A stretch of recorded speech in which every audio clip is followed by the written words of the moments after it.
Lululemon's new drop of daily essentials feels like a deep breath of fresh air.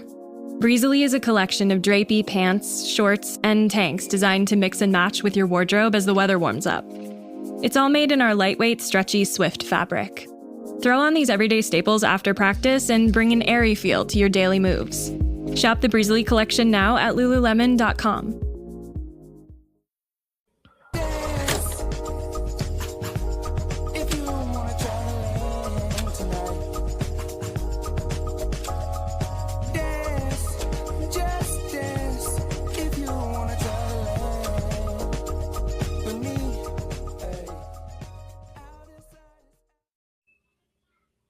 Hey, what's up, fam? And welcome back again to Recap Kickback presents The Vampire Lestat, aka Interview with the Vampire Season 3. We just finished the Vampire Lestat Season 3 Season 1, Episode 6, aka The Failures, and we are ready. Episode 7, The Failures. I'm so confused. The name of convention is killing me. Listen, we just watched the finale of the Vampire Lestat, and with me to talk about and unpack all the things that happened in this finale and to discuss maybe where we're going for next season, it's our vampire expert, Mari Forth. Mari, welcome back. We're back. And much like all the guests at Lestat's long table, I have some questions. Oh, okay. All right. So we will get to all of Mari's questions and more, but first, we do have to thank all of you listeners for joining us for this entire series. Some of y'all have been with us since episode 1 of Interview with the Vampire, and that was such a good time. But now here we are finishing up the Vampire Lestat, and we really appreciate all the people who've come and joined us, who've liked the videos, who've commented, who's given us extra context for the episodes and things of that nature. And so if you know who you are, big shout out to all of you who've been participating. If you have not done that yet, come on, join us. Join the conversation because it is a good time. So make sure that you are checking out our YouTube coverage. recapkickback.com/subscribe will get you the podcast coverage, but youtube.com/@recapkickback will bring you to our YouTube page where you can see all of our coverage from the Vampire Lestat and various other shows that we've been covering. Mari and I are constantly talking about TV shows, currently talking about House of the Dragon as well, which is about halfway through that season. And so we're wrapping up one here, and then we'll be bringing you more content as time goes by. But Mari, I don't know. The Vampire Lestat is over. Is it time for you to start making your Queen of the Damned cups?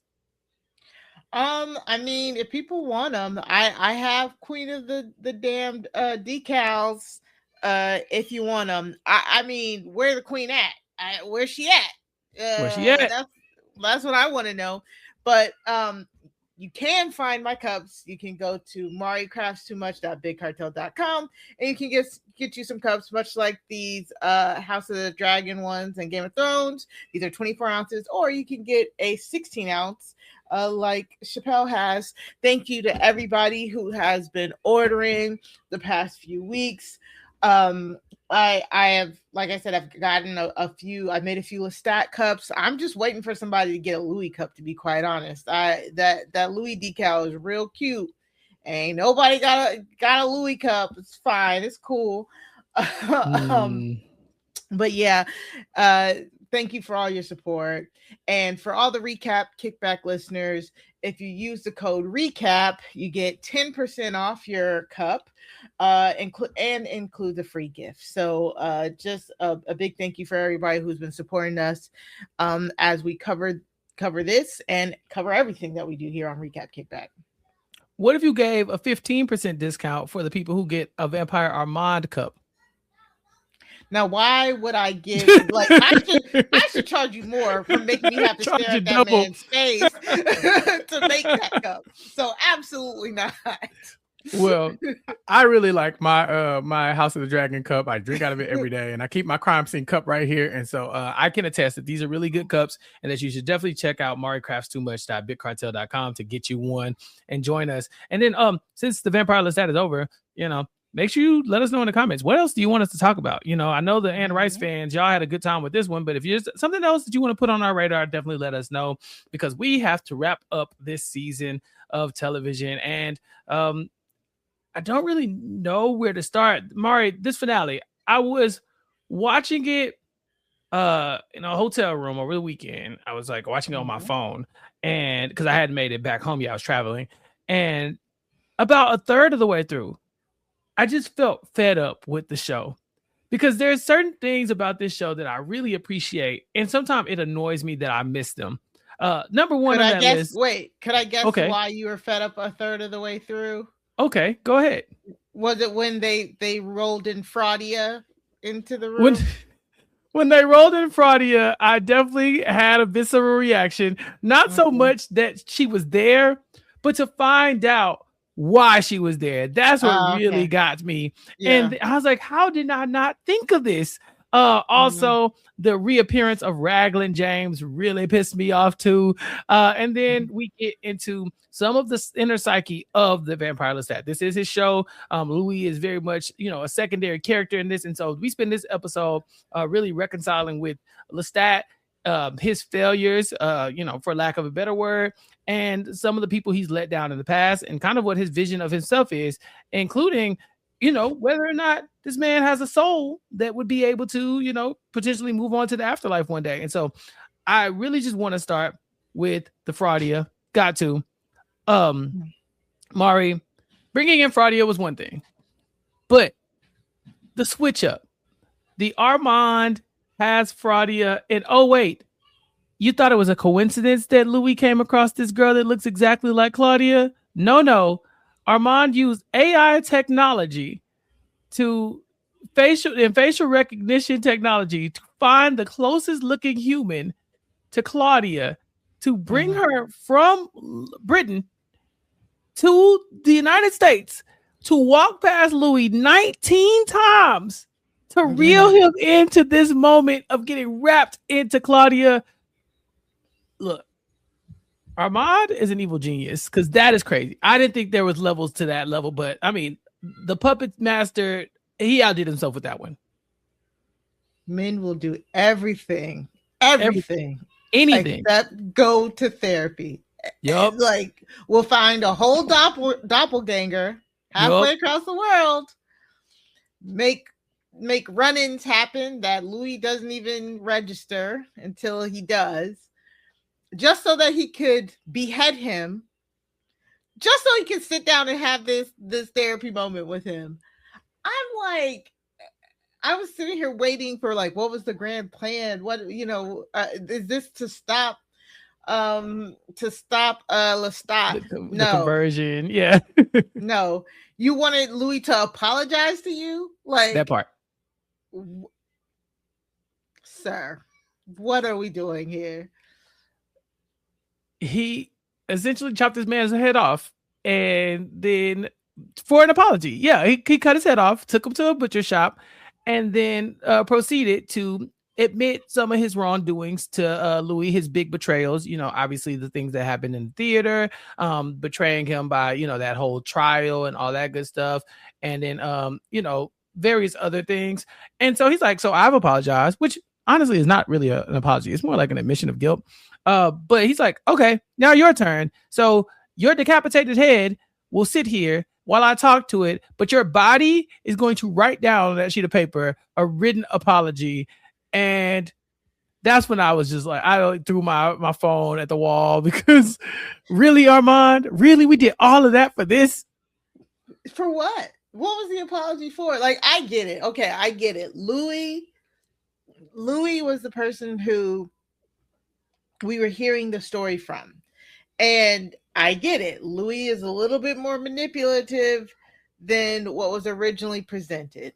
But Armand has really like messed with Louis in very big ways. Again, i.e. top of the list, killing his sister fledgling soulmate daughter. You know what I'm saying? Yeah. Like, what does Louis have to, and then lying about it for 77 years. You know what I'm saying? Like, I was like, okay, so what do you want Louis to apologize for? Oh, somebody else's sins? You wanted him to say, oh my God, you were 12 and all that happened. I'm so sorry that happened to you. I wasn't there for that. I wasn't there for that. He wasn't there for that. I agree with you. But Louis did treat Armand like trash as well. Him pretending that he cared about him and all, the whole like you were boring the whole time thing. Like Louis was using Armand to punish Lestat. He's going off with him. The whole reason he even took him back was because he wanted to make out in front of Lestat and then go live happily ever after, and then one day throw it in his face, or just at least have Lestat knowing that Louis was out here banging his ex. So Louis wasn't without fault. But you're right. The point he ends up bringing up is that, and we kind of talked about this as well, thanks to, of course, our commenters as well. But we talked about this. Armand, amongst all these people, is a victim of assault, a sexual assault. So many of these people in this episode we talk about are going to be abuse victims. And he is one of the first ones we find out about. He was 12 years old, a victim of sexual abuse. And Louis knows that. But see, Mari, Louis is a pimp. And it's not lost on me that Louis the pimp found a submissive sex slave to then go and kind of drag through life, and maybe Armand, because of his past, abuses and traumas, maybe he's drawn to Louis types. But Louis, also being the pimp type, was very willing to keep Armand on the leash and keep him at arm's length and make sure he felt enough love to where he wouldn't stray too far. But Louis definitely took the dominant position in that relationship on purpose. And so, there's a little bit more to Louis' manipulation than I probably was willing to give him credit for prior to him acknowledging that what we've already acknowledged this season is that, Armand is a victim and that some of his actions are based on the way he was raised. I mean, yeah, I can see that.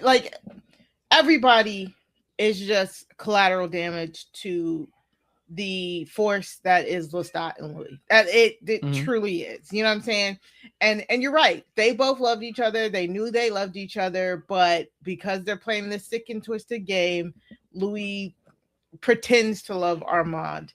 And I thought it was very interesting that they bring up like Louis, the serial killer, and him stalking and killing those boys, and him feeling guilty about it. Because I think Armand said, I let you do it because after you were done doing it, you felt so guilty that basically you treated me great, which is yuck.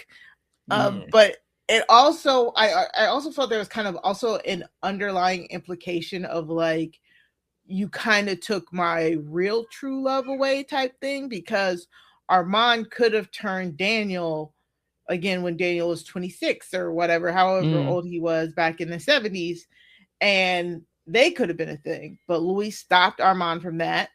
And, Armand was just able to keep up with Daniel over the years instead of maybe being with him. But then it's also kind of like, I get it. Louis did all these things, but Armand got to stand up too. Like, you was there for them 77 years as well. You wiped memory stuff from Louis and from Daniel Malloy. You know what I'm saying? Like, Armand is the older vampire. He's the more powerful one. So I don't know if he's the more powerful one. He is. He's a walker. That's infinitely more powerful. Yeah. Sorry. I didn't mean to interrupt you, but you're right. And also, we didn't really even address that. Yeah. Like I'm pretty sure. They talked about that like 2 seasons ago, or the second season. Armand is so powerful. Remember I told you, like, when vampires are made and they live like centuries and centuries, they can actually gain powers, especially through like training, draining more people, just years of experience. They get the different gifts, the cloud gift, the fire gift, the daywalker gift, or the early riser gift. Each bloodlines normally have a different type of power. In most vampire worlds, your fountain of blood, your font sang de font, whoever is the maker, whatever their powers are, we've seen this across the series, whatever their powers are, your maker's powers are, that normally comes to you. And the closer you are to the powerful maker, the closer your gifts are. should be, right? So Armand being a 500 plus year vampire, having Marius be his maker, and I believe said Marius was a pretty old vampire himself. Him being a daywalker as a gift makes sense. And then Daniel Malloy has that because Armand was his maker. So all of that is a power beyond belief, and it gives you a leg up on your competition. If you're fighting other vampires have to sleep during the day. It makes it easier for you to hunt them down and kill them, chop them up, whatever you want to do. So Armand is an extremely powerful vampire, and all of this is really just flexing that power, to be quite honest. No, this is a good point. He needed Louis to apologize. He needed Louis to acknowledge his trauma in this, because as we know, Louis and Lestat do get caught up in the fog of love. A lot of their story is about the two of them, whether it's what they're doing or what they're doing to affect each other. And I think that Armand is probably, if not, but I mean, aside from Claudia, is probably Louis' biggest victim when it comes to that, where he spent so many years of his life in a loveless relationship with this man who was clearly obsessed with him.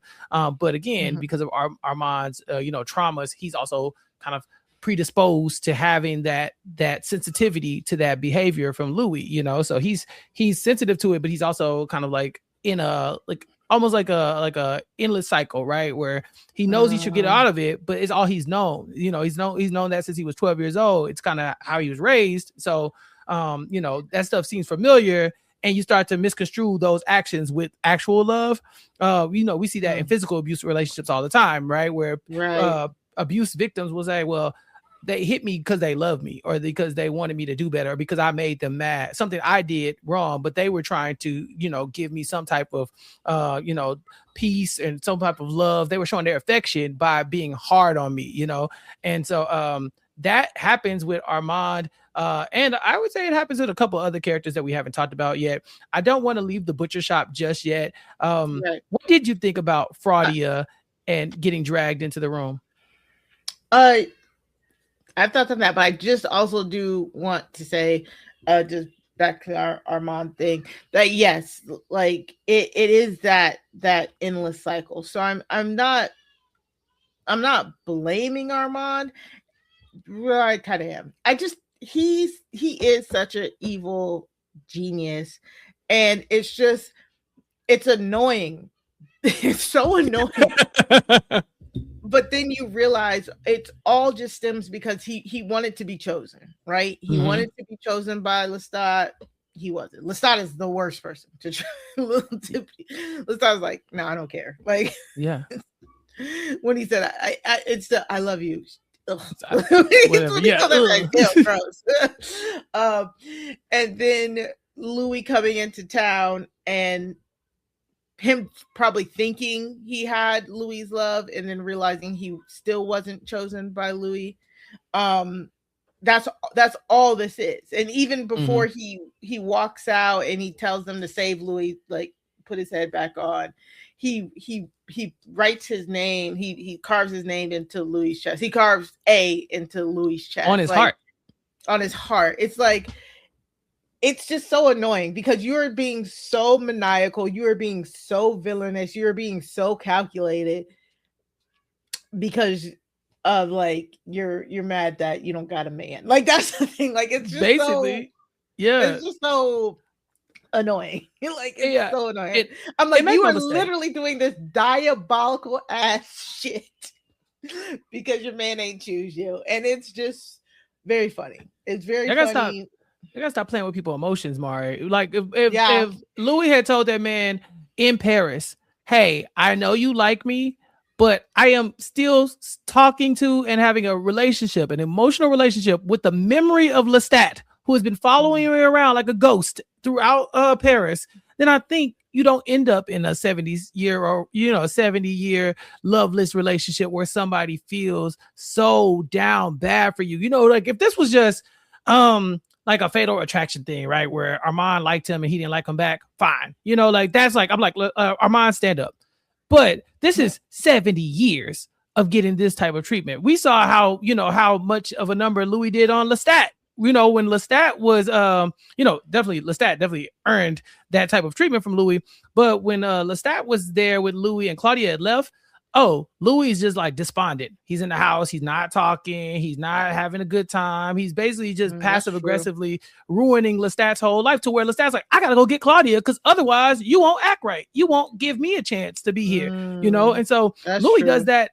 You know, Louis does a version of that. 7 years of that, I believe. Yeah, 7 years, right? Something like that, yeah.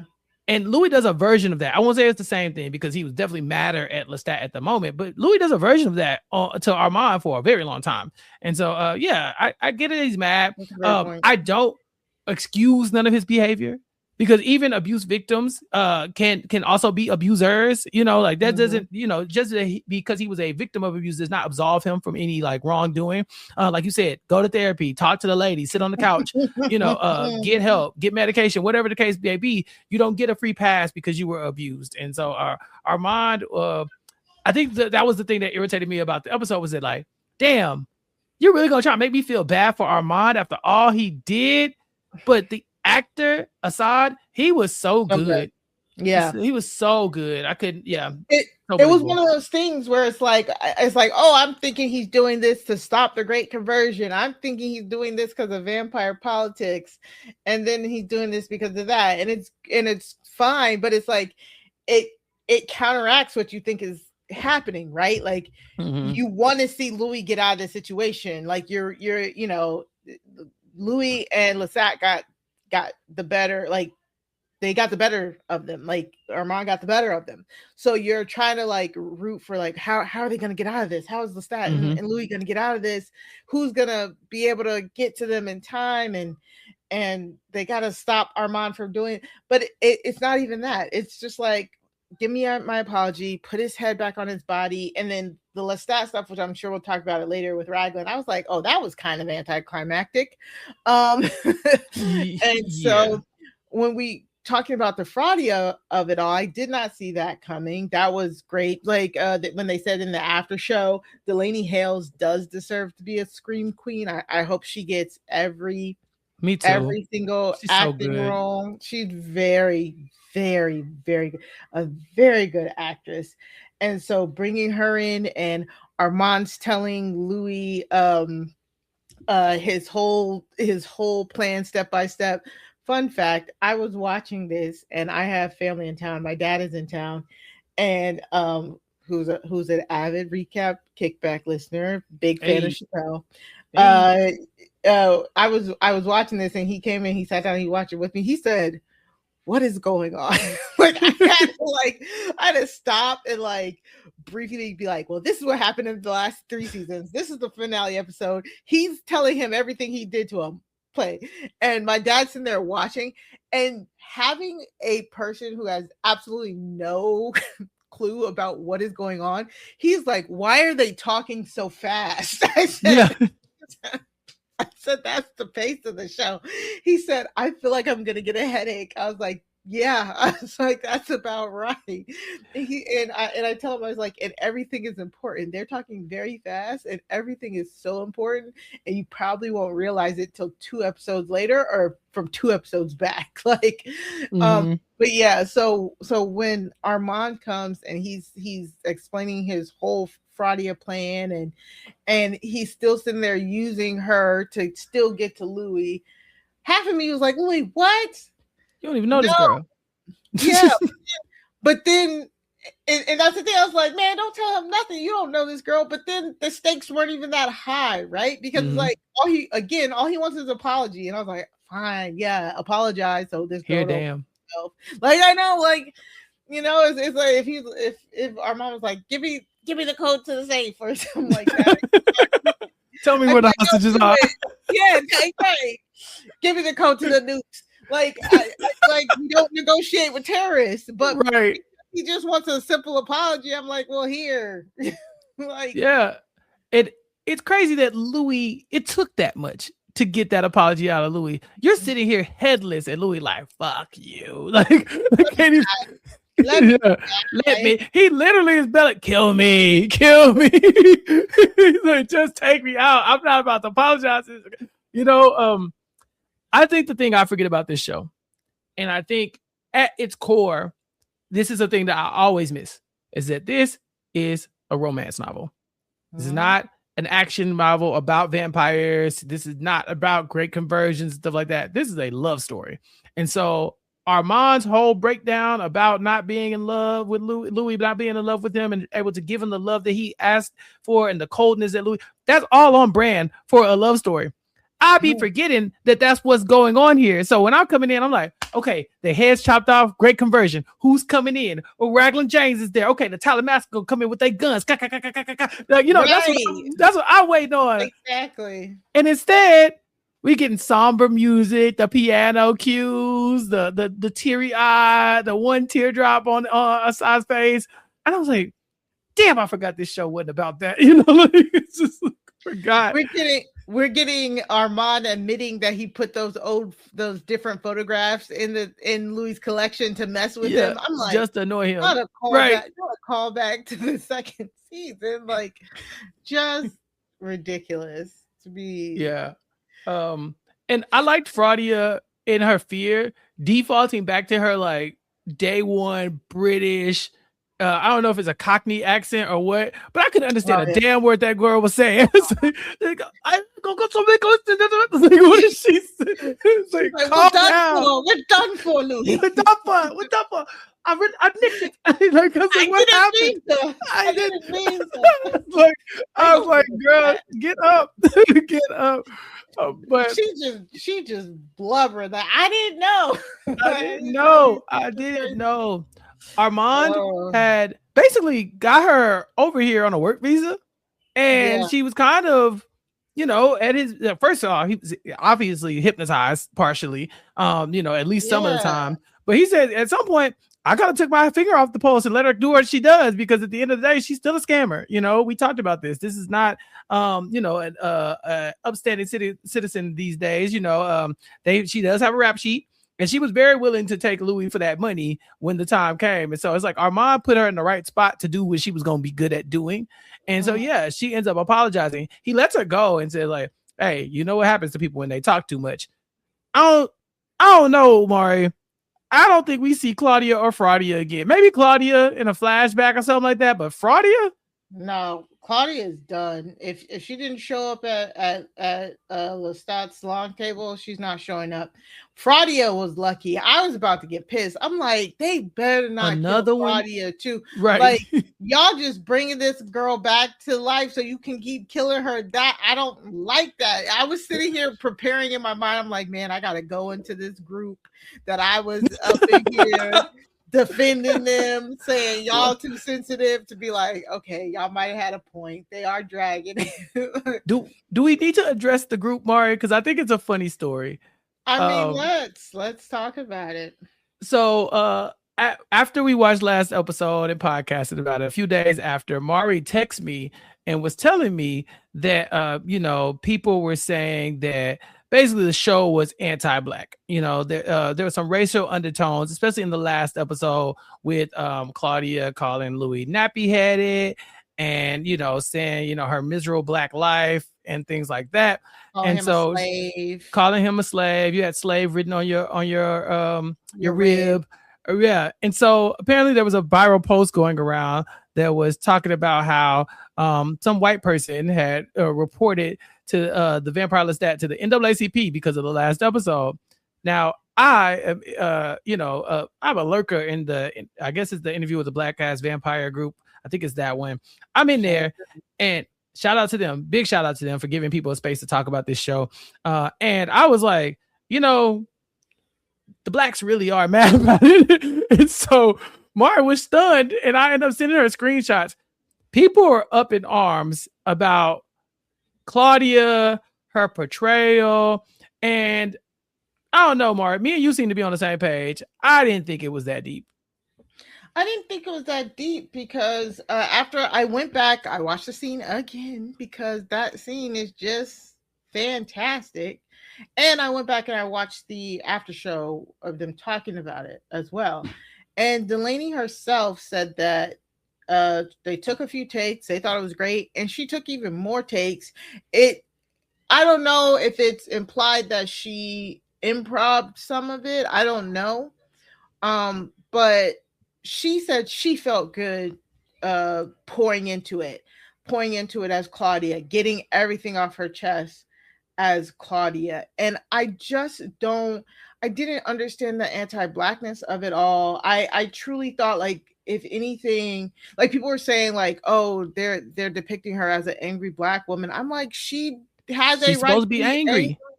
That's the angry black woman trope only offends if it's out of context and stereotyped and just, you know, done like in an inappropriate way. Everything about that to me was in context. It was culturally in context, and it made sense for her character. Why wouldn't she be mad? That I thought was just doesn't make sense to me.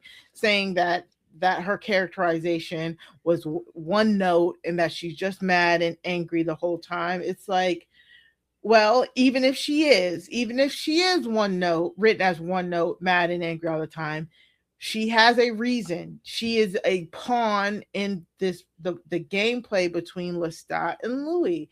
And she finally had enough. And this was her. I thought this was an empowering scene. I thought it was an empowering scene where Claudia finally, the true Claudia, this is not Louis' retellings. It's not Lestat's retelling of Claudia.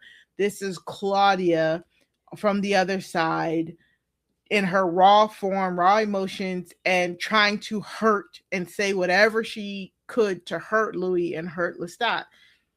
I thought it was a great scene. I didn't feel it was anti-black at all, personally. I was stunned. The Negro was too stunned to speak when I saw that people were actually mad about that. Even if it is anti-black, she's a demon. This lady is a demon. She is a vampire who has been undead, in hell for 70 years. She was 45 when she went there in the first place. Lady, grown ass woman who been down there miserable in hell. Yeah, she mad. And you were looking at a demon and be like, that demon anti-black. Well, yeah, it's a demon. So there you go. I think by definition, you know, Mari, I was very simplistic in my responses. Like, that's a grown ass woman. You know, but they're like, that's a little girl. It's not. That's a grown ass woman. So, you know, we didn't really buy into that, but if you did, let us know in the comments, because, you know, all perspectives are welcome here for sure. Now, one other person we haven't talked about in that butcher's room is Fareed. He's there doing research. I kind of appreciate that about his character, that it doesn't seem like he's a vampire. He doesn't exactly work for them, but I'm guessing he's Talamasca adjacent because he's always just getting data on what's going on and watching, kind of like Raglan. Yeah. He's like the premier vampire researcher. I don't know who. Yeah, like where's the market for that? I don't know who made him that. Right. Who deemed you? But he's here, but he's not here. You know what I'm saying? Right.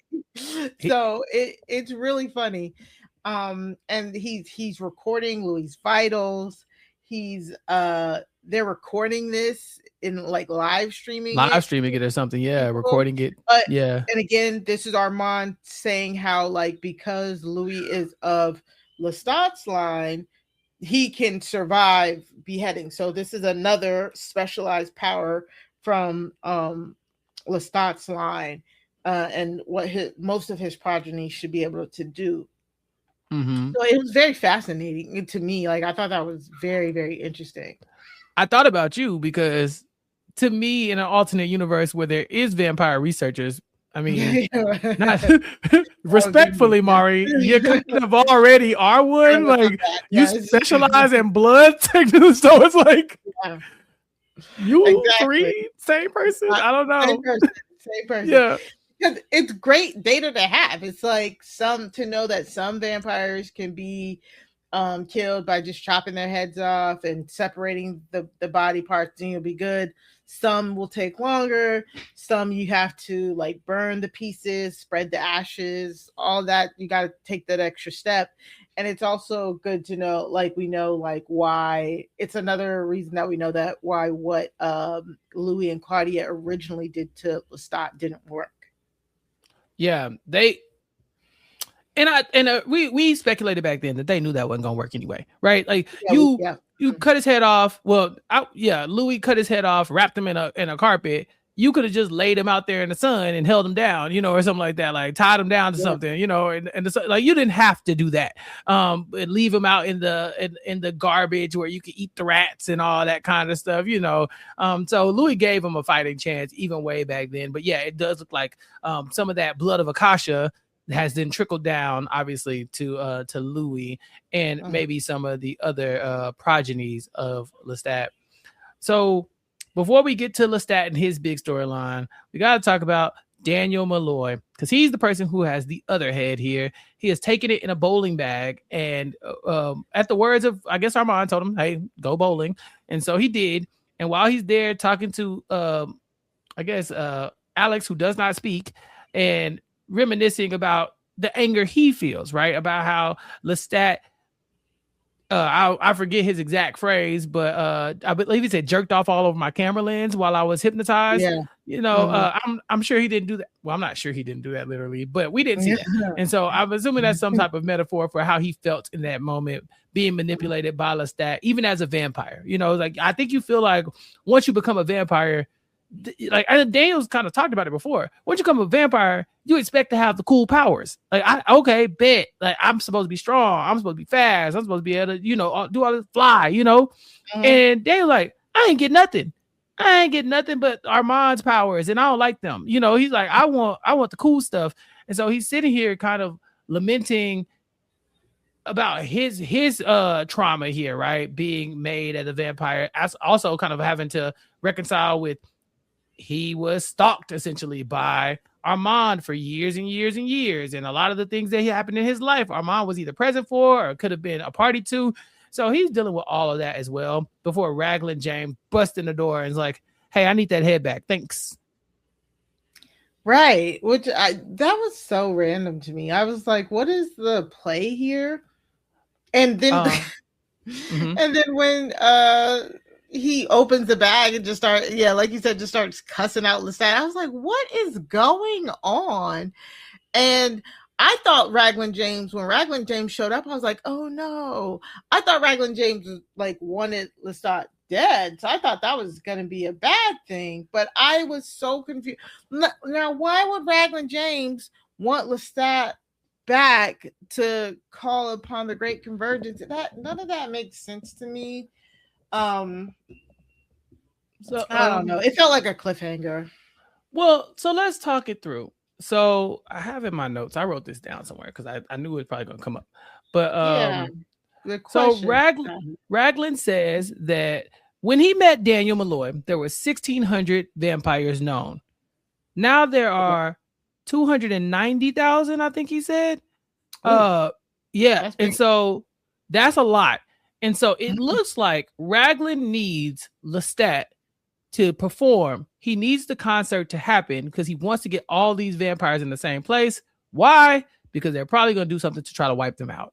That's what I imagine. They're doing some population control here because, as you have pointed out before, this is not sustainable.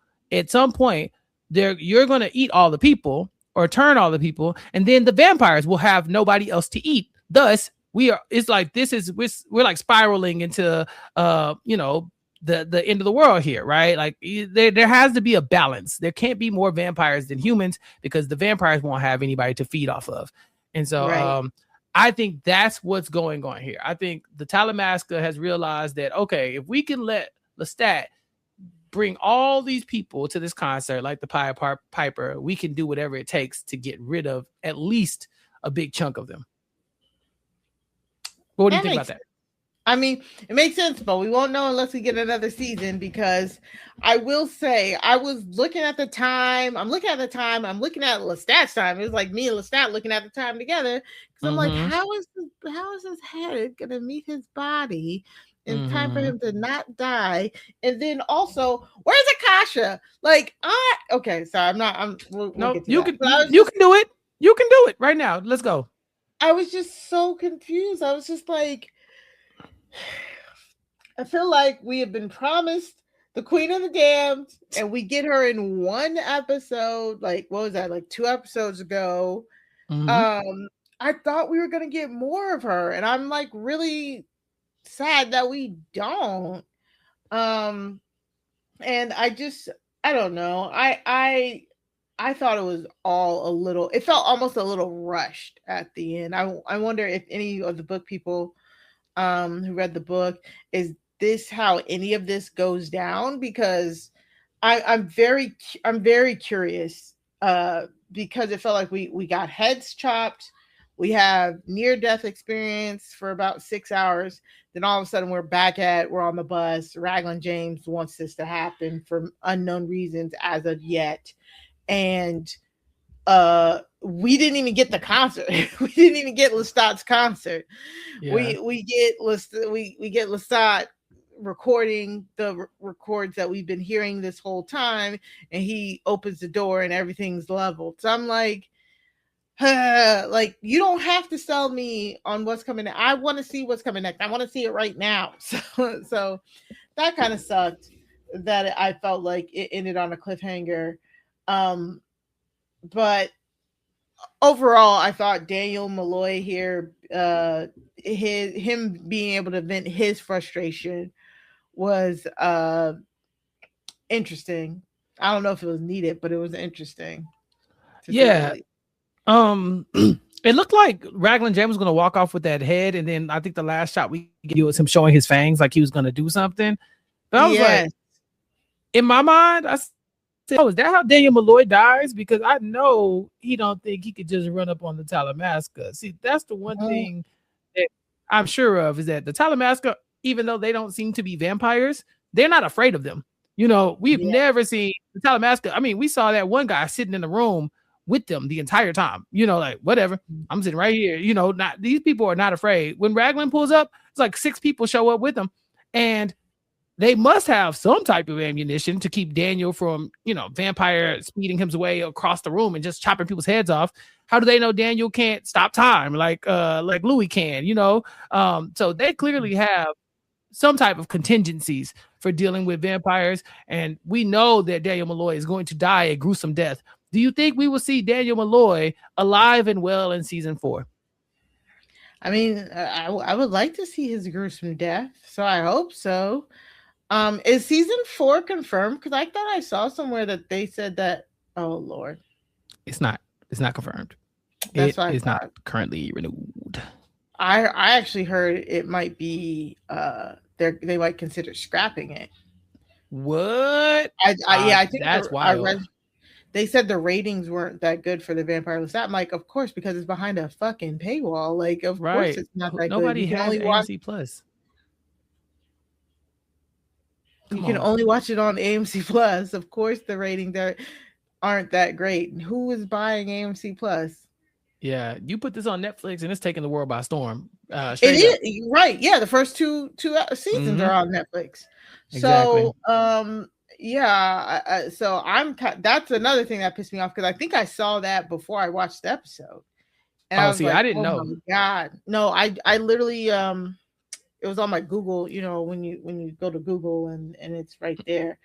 So or was it in one of the groups? I don't know, but I heard that it might be in jeopardy. Like a next season might be in jeopardy, and that pisses me off. If this is how this ends, I'm gonna be so pissed. It bothers me a lot because the show is good and it shouldn't end like this, right? Like, I get you on that one, but also the acting that we've seen displayed in this show by some of these characters, Delaney Hales, crazy. Aside, crazy. Eric Boxian, him too. Daniel Malloy, good acting, right? Sam Reed. This is one of those, like, this is the show he should always be remembered by. You know, we should be calling him Lestat into the end of time, right? The same way black folks call Kerry Washington Olivia Pope. You know, like, this is one of them ones. He bodied this so hard. He bodied this whole entire role, every aspect of it. He's so good. He's doing the musical aspects as well, but the acting is good. He takes you on a journey, and it just feels so lived in. The character doesn't feel like he's acting. It feels like this is just him, and it'd be a shame. For one, I know they're not going to get no Emmys. This show never gets nominated for anything. I don't know if they don't submit, but it never gets nominated for anything. this is one of those seasons where it definitely should be nominated for something, and they should be following up. Just based off of Sam Reed's performance alone, we can't end it like this. Yeah, exactly. And I would have thought like I don't know, right? Because I wonder if initially they didn't put it up for a lot of stuff, because let's call a spade a spade. It's my favorite gay vampire show, right? And I'm wondering if, initially they were just like, there's no point. That it's like a niche culture, vampires, gay vampires, da da da da da. But like again, with the success of Heated Rivalry, recently, I don't understand why they didn't push this show more, like really market it more, and try and really put it out there. But I don't know, man.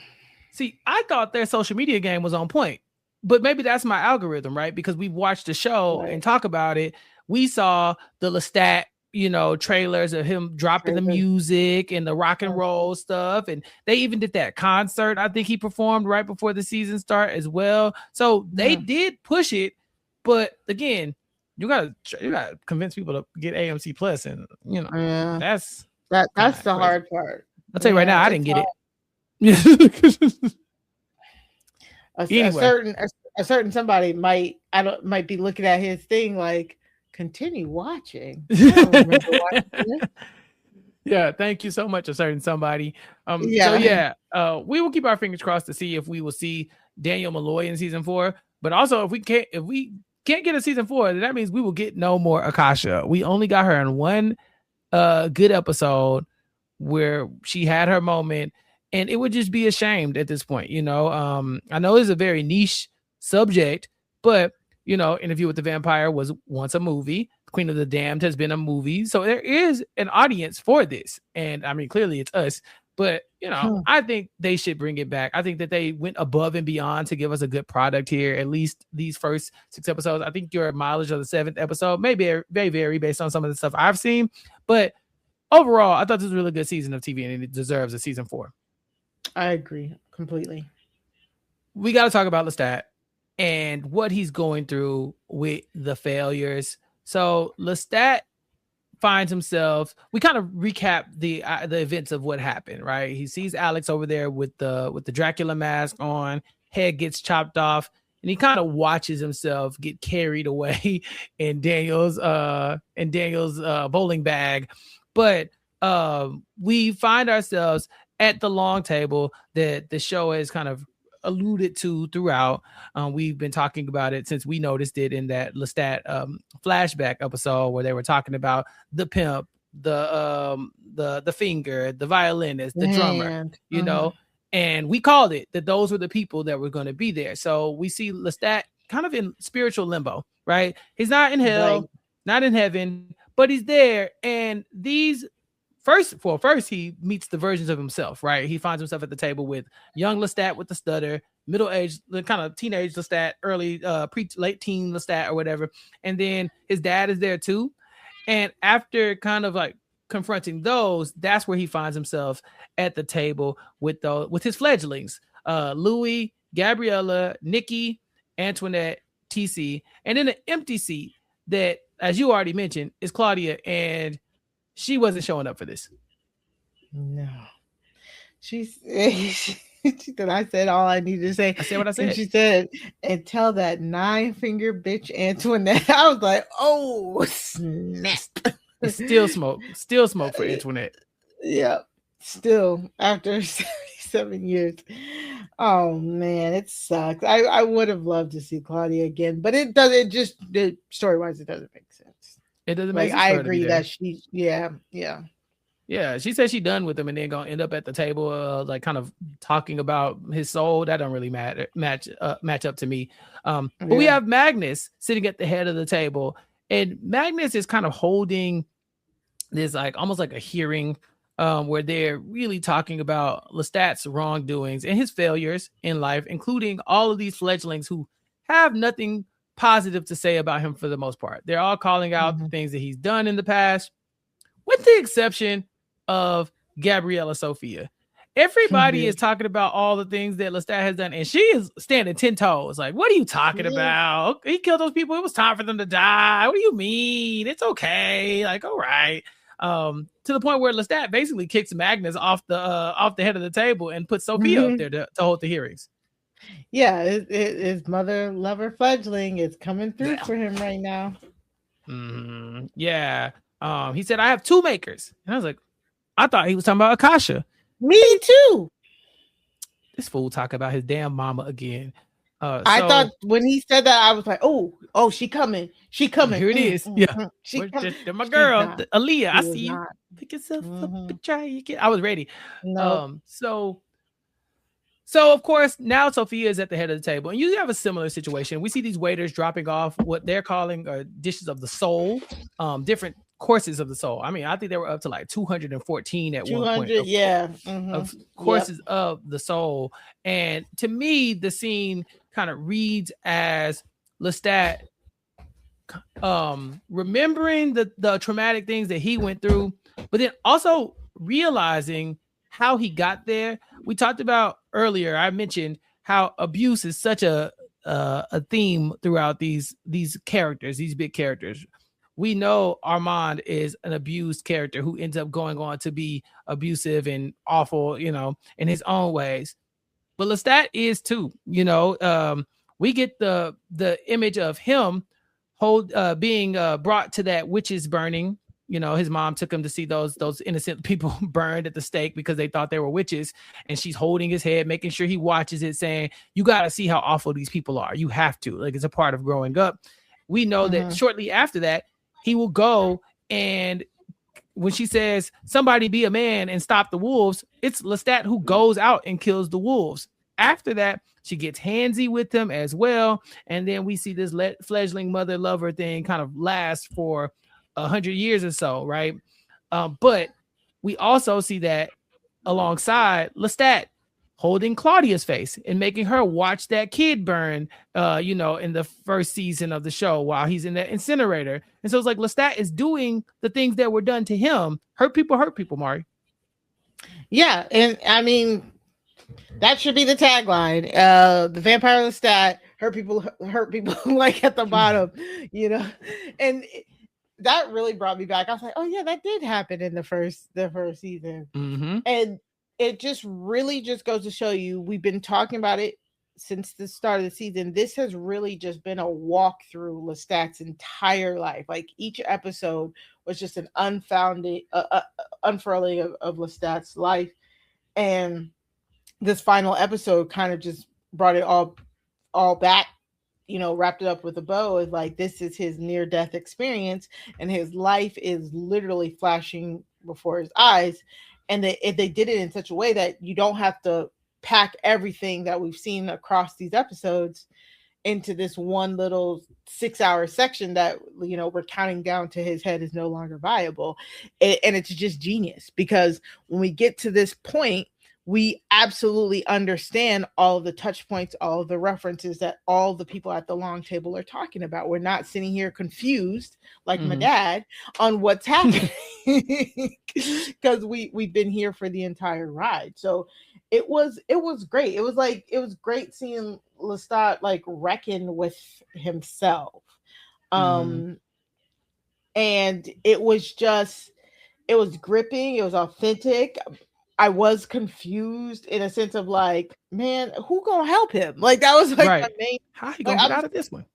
Exactly. I'm like so busy thinking of the clock, like, oh my God, he needs help. He needs help. That I do think I was a little bit like not taking in a lot of the emotional bits of this, because I'm like, somebody help.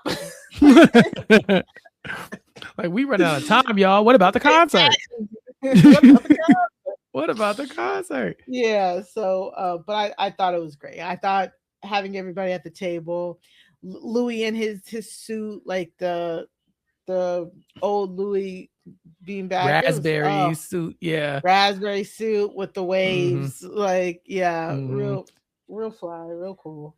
they all looked good, but they were bringing up, the darker portions of Lestat's life. And he's kind of sitting there in all his failures. They're calling themselves the failures. They're looking at the failures that he's had in life. Look at how you've made all these fledglings and none of them like you. One of them didn't even show up for your soul hearing, But I think Lestat ultimately lands on my failures are part of who I am. But they are not who I am, right? Like I am me, regardless of the failures. Like I've tried things, I've done things, I've taken big swings, and I was not successful all the time. But that's just who I am. I might be a lot of things in the past, and currently are some things too. We got the breakdown of how bad his music was received. We got to hear all the reviews from Pitchfork and others. So Lestat's sitting there talking about the things that he's not able to do well, the things that he's messed up. But at some point he kind of hits them with the, all right, now that y'all have gotten that out y'all system, let me tell y'all who I am. Y'all are the background singers and I am the headliner here. And he finds himself on a stage, not the stage that we're talking about, the concert stage, but he is doing a concert and it looks like it's full of the room of the people that he killed. But this is not Lestat up there teary-eyed like Louis was talking to Armand. It's not sentimental anymore. He's on the table kicking shit over and like peacocking a little bit. And although he's falling apart, because we definitely see him like kind of collapsing in the moment. It's kind of like he goes out being Lestat, being the showman that he is. I appreciated that.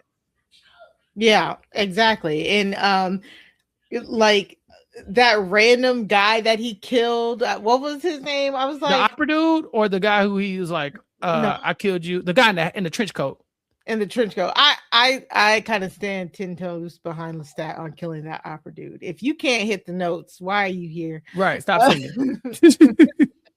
Yeah, Trenchcoat Man was Enzo of all people. Yeah, Enzo just random. He's like, he remembered him. He's like, I'm sorry. Like it was so like I wanted to kind of want them to like slow pan around the room because he said this is the room full of all of the people that he killed, and I was like, this seems like too small of a room to me. Yeah, I feel like there's an overflow where they're watching it on the screen. You couldn't get everybody in. There's some people outside in line. This definitely wasn't it. That's what I was really surprised about, but it was weird. And he's like, this is where I'm supposed to stage dive.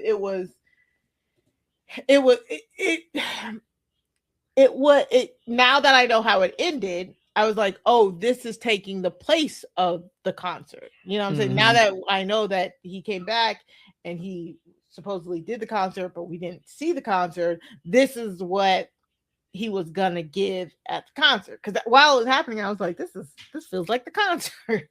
you know? He's a lot. It was a lot. But I was more shocked that we saw Paul come back. Now that's when they lost me. I ain't gonna hold you. I said, of all the people in Lestat's worldview to come back, it's somebody he barely knew in Paul. Yeah, somebody that he barely didn't kill. He kind of got into his brain a little bit. Well, did he kill Paul? Because why is Paul here? Wait. Did this man kill Paul for real? Because why Paul? Because Paul is the only person in this room that this man did not kill. Is this confirmation? Paul, what you doing in this room? Louis asked Lestat, "Did you kill my brother?" And Lestat said no. He's been denying it this whole time. He was even offended that Louis asked him. Yes, but we do know that Lestat was talking to Paul in his head. And oh my God, was that confirmation that he killed Paul? I don't know nothing about it. I hope that it is, just for like the character moment. I think it'd be cool, a cool beat. But, they bring in Paul to basically be the voice of Louis here. He's telling Lestat, all right, I know you struggle with your fledglings and how they feel about you and how you've wronged all these people and all that good stuff. And he feels like he's talking about how he didn't honor the blood of Akasha. He got it, but then he didn't do anything productive with it. He didn't use it for the greater good or bad or whatever the case may be. He's just out here doing shit. And so Paul is the one who sits down with him and tells him, look, I know you think everybody hates you, but Louis don't hate you. Louis loves you. He just had a hard time saying it. Our dad was the same way. And so we get a very touching moment where it's kind of like Lestat is finally feeling like, all right, he's getting that love reciprocated from Louis that Louis, I guess, just refuses to say. Now, I always thought that it was very clear that Louis loved Lestat, but from Lestat's point of view, the relationship was probably kept together because of Claudia. Remember, that was they went and had the baby, so they didn't break up. Louis was manipulating him even then, like if you turn her right now, I'll never leave you, stuff like that, right? He also knows that Louis is probably resenting him from the Claudia death from all these years. Louis really never let it go. I mean, why would he? You were a part of the trial that murdered Claudia and Antoinette and almost Louis as well, and so he has a lot of reasons to hate you. But I think this was one of those moments where Lestat finally sat there and said, damn, I was loved, flaws and all. I mean, I guess. And Paul still wishes he was a woman. I know. I mean, that makes sense because when Lestat comes back to life, his first thing is like, "Where's Louis?" And their reunion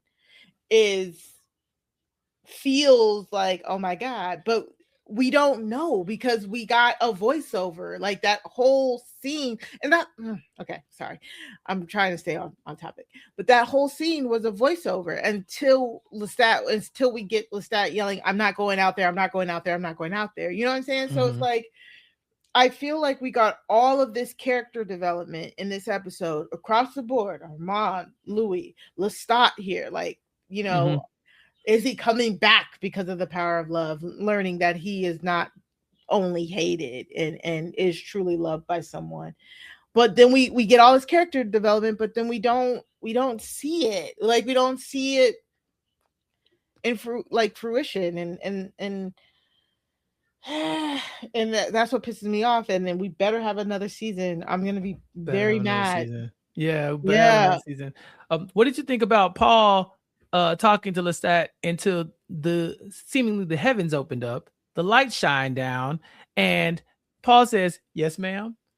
They said God is a woman. At least Ariana Grande did. But it seems like that might be the case here in this show. I didn't think it was God. Like, I was like, because I Who still was he talking to? Whoever opened the bag on his head. Oh, you think that's Daniel Malloy? They opened the door. Yeah. Dr. Farid. Yeah, Dr. Farid. Yeah.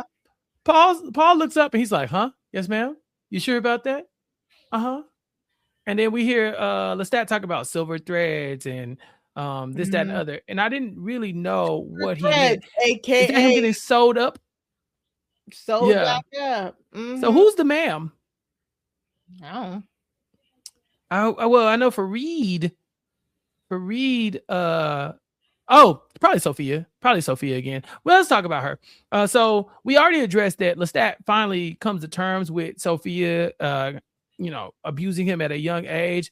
But it really shows back up when he gets on the bus, because he wakes up, finds himself on the bus surrounded by the band like nothing's happened. Louis is there with his head, sewn on. Lestat's there, his head sewn on. Sophia's like, oh, great, glad you're here. Perfect. You can go on stage. And that's when it starts to hit him. Do you know what I just went through? They had my head chopped off in a bag. I've been sitting here dealing with all my past failures and all this kind of stuff. I ain't been back alive for 3 seconds. And you already like get on stage and do this catastrophic gig for all these vampires. You don't care about me. You never cared about me. He's learning in that moment. He's like, I don't want to be the monster. You go out there and get torn to shreds by all those people. I don't want to do it. And him and Sophia are yelling at each other. But unfortunately, Mari, I think he does get out there and do it, because we do see that the world is leveled when he walks outside. Exactly.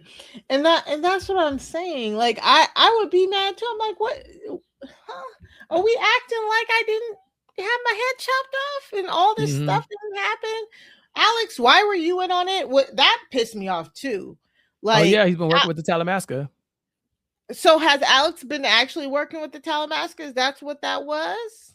I believe so. I think it was Lestat said a man he didn't recognize who was Raglan James, because I don't think he's actually come in contact with him, was telling him, what was going on.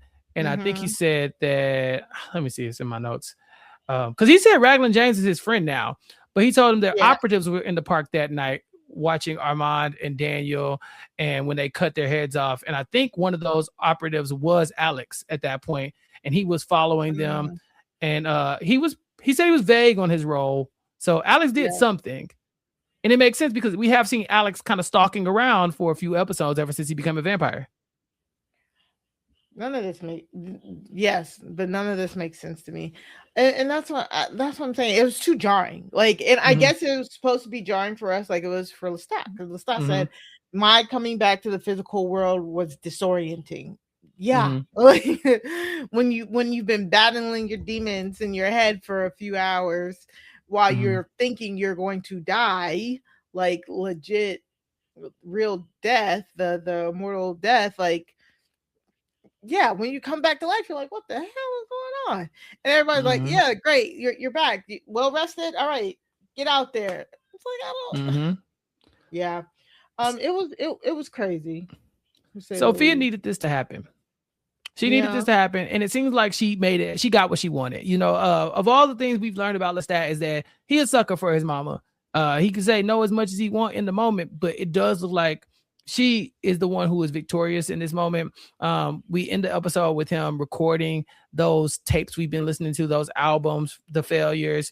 And that's kind of how we started the show, was, that auction where they were listening to the failures and doing that auction to, I guess, to purchase these things. Now, so that means when the show starts, Lestat is alive, obviously, at least alive enough, or at least he was alive enough to make the tapes. But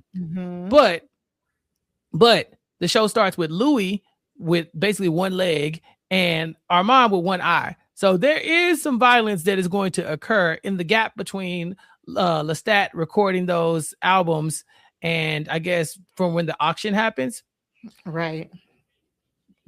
And I guess that's what we see Lestat walk outside and see. He comes outside, and as you said, it's level. It looks like complete destruction. But I also noticed that the sun is up, and Armand and Lestat is outside, and he's never been a day walker, to my knowledge.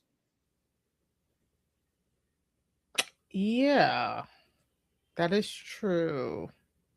Yeah. So I don't know what happens in the interim. Maybe it's something to do with Akasha or whatever. She's got the most magic powers. And so maybe she gives him something, but he really sits there on the balcony and talks about how in the beginning he was talking about how the Queen of the Damned is the reason why all this happens. But finally he's able to admit that, no, this was him. He's the reason why this happened. He unleashed her. And then the things that happened were because of his choices. And it seems like he's finally taken accountability for his role and what's going on here, and his role as this vampire who just been kind of doing shit. Yeah. Which is like accountability. Lestat. Wow. Right. Maybe getting your head chopped off did make you grow a little. Do something. I don't think it can make you any worse. I mean, at that point, you get your head chopped off, you already messed up. It's kind of like when 50 Cent got shot all them times. People were like, well, he must have did something. Like I don't know what he did, but we should at least question it. What did he do to make these things so mad? That's kind of the vibe I get. Exactly. Mari, I want to read a comment from our YouTube comments. It's from Riley Wigmore 2874.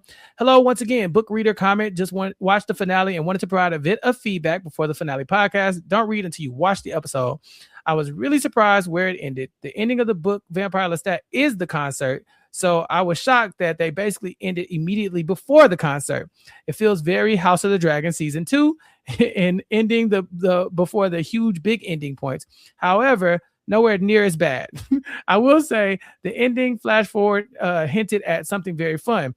It was obvious from the opening flash forward that they have had a flash forward to show basically season 4 is going to be Queen of the Damned, and that ending flash forward with Lestat out in the sun post-destruction heavily implies they also intend to adapt the 4th book for a season 5, which I almost don't even want to say the title of for potential spoilers. I know, right? We look like, okay. So also some context from the books and what showrunners, actors, writers have said from the books that don't make it straight into the show. I bring up the book context now as the show didn't explicitly say it, but implied the book canon is still canon in the show on this. But with the season over, I doubt they're ever going back to show the scenes again without the context. In the books, Lestat went to trial of Claudia, Louis, Madeline, trying to figure out a way to save both Claudia and Louis. The Coven are basically forcing him to take part in the play because he's outnumbered, hence him lashing out about Claudia's strength. Why he's mad, the vampire Sam is working for Louis and then himself. Sam was part of the vamps that forced him into the play, while Louis said, it's not on you in their reunion in New Orleans.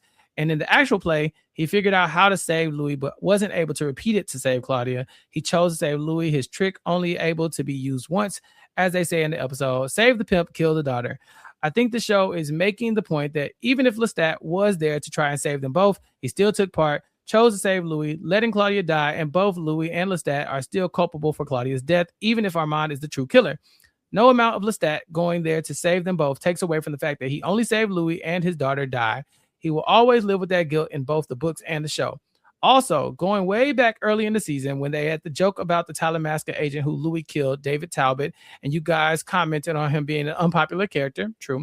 This is true, but he was a heavily unpopular character from the books, not any show.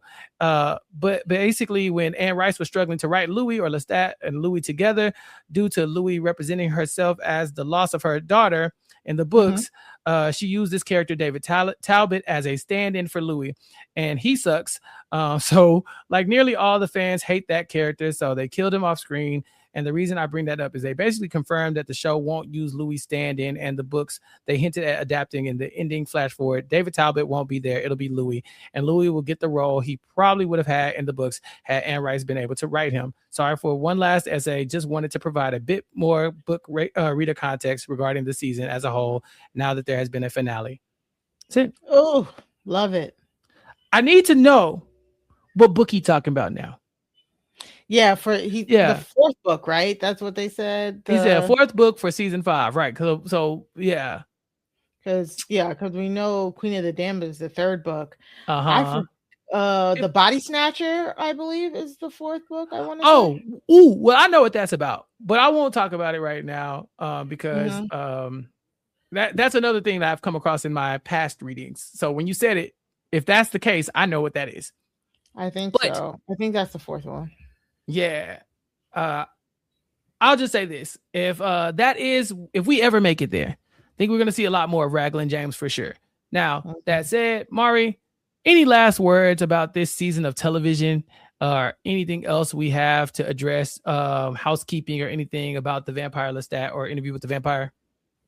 No, I'm bummed it's over. Me too. And that's the only reason why I'm mad, because I want more. Mm-hmm. But what a great season of television. I truly can't believe some of the stuff that was done this season, to be quite honest. And it truly makes me want to go back and watch everything all over again. Like I said, I'm probably going to go and watch The Queen of the Damned in the next few days, like the movie, just to kind of get my fix. Yeah. But this was great, and we truly put more essays in our comments. Like, please. I read them all.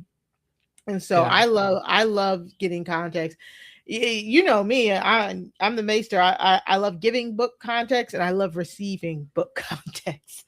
So if y'all got some stuff that's not like that, doesn't heavily spoil what's coming up, please let us know, because this has been fun. This has really been fun.